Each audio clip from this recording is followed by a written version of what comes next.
আজকে তোমাদের সঙ্গে আমি একটা ভুতুড়ে গল্প নিয়ে হাজির হয়েছি। এই গল্পটা ছিল প্রায় 50 বছর আগের গল্প।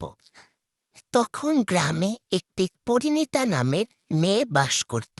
তারা ছিল প্রচুর পরিমাণে গরিব। সামান্য একটু পান্তা ভাত খাওয়ারও টাকা ছিল না তাদের কাছে।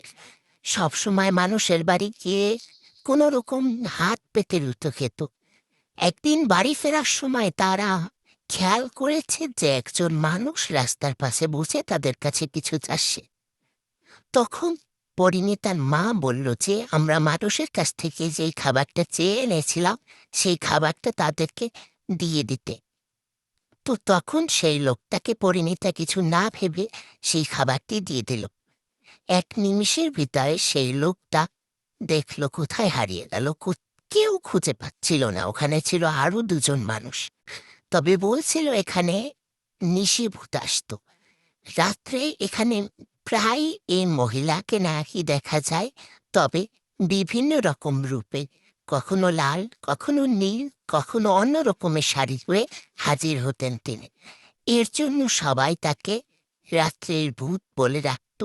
কেউ ওখানে বের হতো না, যেহেতু পরিণীতারা ছিল অনেক দূরের গ্রামের একটা মানুষ, তার জন্য তারা কিছুই বুঝতে পারল না। তবে আরো মানুষের কাছে অনেক তথ্য পেল তারা। তারা পরের দিনে সেটা পরীক্ষা করার জন্য আবারও ওই লোকের বাড়িতে গেল খাবার আনতে। সেখানে তারা খাবার দিল। সেই খাবার খেয়ে অল্পটুকু খাবার বক্সে করে নিয়ে আসতে শুরু করলো। আসার পরে ঠিক দেখলো বেগুনি রঙের একটা শাড়ি পরা বৃদ্ধ মহিলা ঠিক একই জায়গায় বসা। তারা বুঝতে পারল তখন এটা ভূত। এরপরে তারা কিছুক্ষণ ওয়েট করে সেখানে মানুষজন ডাকতে শুরু করলো।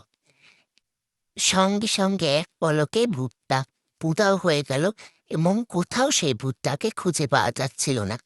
এরপরে সবাই বলল যে আমরা তো সবাই জানি যে এটা একটা ভূত, তারপরেও আপনি কেন আসছেন এখানে পরীক্ষা করার জন্য? পরিণীতার মা বলল, আমরা তো সাহসী, তাই আমরা এখানে এসেছি যে এখানে সত্যিই ভূত কিনা তাই দেখার জন্য। আপনারা তো সাহসী নন, তার জন্য আপনারা এখন তামাদ বুঝতে পারেননি যে এটা কিরকম ভূত কি। তো সবাই এই ভূতটাকে ভাবছিল যে ওখান থেকে সরানোর জন্য ওঝা আরো নানা মানুষের কাছে গিয়েছিল। কিন্তু প্রতিদিনই ভূতটাকে দেখা যায়। কিছু ভূত রয়েছে দেখা যায় না এবং কিছু ভূত রয়েছে দেখা যায়। কিন্তু ওই ভূতটা ছিল দেখা যায় এমন একটা ভূত।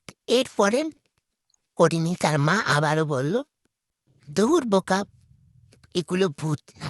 প্রতিদিনই কোনো কিছু দেখা গেলে সেটা কি ভূত হয়? ভূত মানুষ একবার দেখতে পারে, কিন্তু এতবার একটা ভূত দেখতে পারে মানুষ, এটা তো আমি কখনো শুনিনি। তারা বলল, এই মহিলাটা পাগল হয়ে গেছে হয়তো। প্রতিদিন একই রূপী মানুষ আসতেছে আর সেনি বুঝতে পারছেন না যেগুলো ভূত নাকি।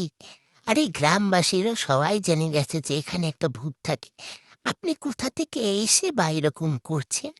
এরপরে পরিণীতার মা বলল, আচ্ছা ঠিক আছে, আপনারা যদি ভূত ভেবে থাকেন তাহলে নাম। তারপর পরিণীতার মা শুধু একাই একদিন আসলো রাত্রি 2টার সময়। তখন তিনি হঠাৎ করে দেখলেন সত্যি সত্যি এটা ভূত। ভয় পেয়ে ওখানে তিনি অজ্ঞান হয়ে গেলেন। সেই পরিণীতা ঘরে ছিল একা। সেই পরিণীতা বের হলো। বের হওয়ার পরে বাইরে অনেক খোঁজাখুঁজি শুরু করেছিল। সঙ্গে ছোট একটা মামাতো বোন ছিল যেহেতু, তাই ছিল তার বুকে একটা বড় সাহস। এর জন্য সে সব বাড়ি খুঁজে বেড়াতেছিল। তারপরে হঠাৎ করে দেখে যে রাস্তায় একজন সাদা মহিলা শুয়ে রয়েছে। ধারে গিয়ে দেখে সাদা মহিলা নয়, সেটা তার মাই।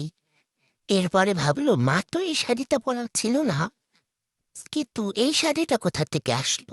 এটা তো সেই বৃদ্ধ মহিলার শাড়ি মনে হচ্ছিল। তারপর পরিণীতা ভাবলো যে এটা হয়তো সে বৃদ্ধ মহিলারই শাড়ি, কিন্তু সে ভূত ছিল না, তার জন্য তার কাছ থেকে ওই শাড়িটা মা পেয়েছে। এরপরে বাড়ি এসে সে জানতে পারল যে ওই ভূতটা আসলে তার মায়ের উপর ভর করেছে। এরপরে সে নানা জায়গায় গেল গল্পটা